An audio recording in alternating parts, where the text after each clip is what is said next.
हमने बड़े अरसे बाद एक ट्रेंड देखा, डिस्टर्बिंग अलार्मिंग ट्रेंड देखा इसी बेंच का, जो अभी दोबारा रिकंस्टिट्यूट किया उन्होंने, कि इससे पहले हम देखते थे कि जब ये चीफ जस्टिस ये इफ्तिखार चौधरी साहब थे, बड़ी टाइट आयरन ग्रिप के साथ उन्होंने सुप्रीम कोर्ट को चलाया। किसी जज में जरूरत नहीं होती थी उनके फैसलों के खिलाफ थोड़ी सी भी वो करके दिखाए, कोई डिसेंट दिखाए, हमेशा यूनानिमस फैसले आते थे, मतलब 5/0, 7/0, 9/0 के फैसले। बल्कि आसमा जहांगीर साहबा ने एक दफ़ा कह दिया था, रिकॉर्ड पे है कि जनाब लगता है कि ये तो ट्विन्स हैं, जुड़वा बैठे हुए हैं, एक तरह सोचते हैं, कोई थोड़ा सा ओपिनियन में डिफरेंस होता है, कोई थोड़ी सी डिबेट होती है, इंसान है, मतलब 3-2 हो सकता है, 1-4 हो सकता है, या 4-1 हो सकता है। तो वो अब हम ये देख रहे हैं कि बड़े अरसे बाद एक बड़ी खौफनाक किस्म की डिसेंट आई है। इसको एक नॉर्मल भी कहा जा सकता है कि ठीक है जी, वो अपनी अपनी इंटरप्रटेशन की है कि उन्होंने जो वहाँ पे अतर मनीला साहब हो गए, जस्टिस मंसूर शाह साहब हो गए, या मंदो खेल साहब हो गए, जो उनके नोट्स आए हैं, और स्पेशली जो मज़ाहिर नकवी साहब के हवाले से उन्होंने ऑब्जर्वेशन दी हैं और कहा है, जो अनकोट में कह रहा हूँ, कि इस पे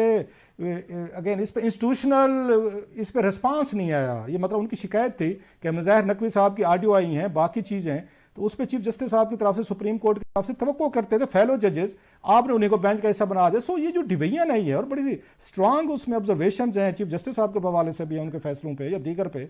how do you view that कि आने वाले दिनों में फर्दर इसको ये हुकूमत और ये दूसरी पार्टीज इसको एक्सप्लॉइट करेंगी, इस डिवीजन को? ये पहली बात तो आपने जो आसमा जहांगीर साहबा का भी जिक्र किया, मुझे याद है ये सब कहा करते थे कि कोई इख्तलाफ ही नहीं होता, कोई इख्तलाफी नोट हमने पहले 5, 7, 8 साल तो देखा ही नहीं। मुशर्रफ साहब के दौर, उसके बाद कोई इख्तलाफी नोट नहीं होता था, जो भी बेंच का फैसला होता था यूनानिमस होता था। ये एक अच्छी चीज हो रही है रोब साहब। देखें, ये जो टर्मोइल है, जब सिस्टम शेकअप होता है ना जी, तो इस तरह की चीजें होती हैं और होनी चाहिए। मैं तो इससे कल भी ये कह रहा था, आज भी ये कह रहा हूँ कि ये सिस्टम शेकअप अच्छी चीज है। इससे सेटल होगा, मामला बेहतर होंगे। ये इख्तियार, जो बहुत सारे इख्तियार एक ऑफिस के पास हैं, वो इख्तियार बेहतर होगा कि बेंच बनाने का इख्तियार थोड़ा सा डिवाइड हो जाए। आपको याद होगा, मैं आपको एक मजे में वाकया सुनाऊं। एक जज साहब मिले, या चले छोड़े सुनाने को, सुना दें सर जी। अब आवाम को ऐसे ना करें भाईजान, पहले आवाम को कहा जी सुनाता हूं, फिर कहते नहीं सुनाते, ऐसे ना करें, सुनाए मेहरबानी करें। इंसान की अकलमंदी ये नहीं होती कि बेवकूफी मार जाए, इस इंसान की अकलमंदी होती है बेवकूफी मारते हो, अगर उन्हें एहसास हो जाए तो उन्हें रोक लेना चाहिए। ये कोई बेवकूफ वाकया सुनाना जनाब पापा जी, कोई वाकया सुनाना बेवकूफी नहीं होती, सुनाए बगैर नाम के सुना दें। अब ऐसे ना करें। हमारा तजस्सुस, हमारा तो बाहर के कहते नहीं यार मैं तो समझदार हो गया, समझदारी ये थोड़ी देर के लिए डेफर कर दें भाईजान।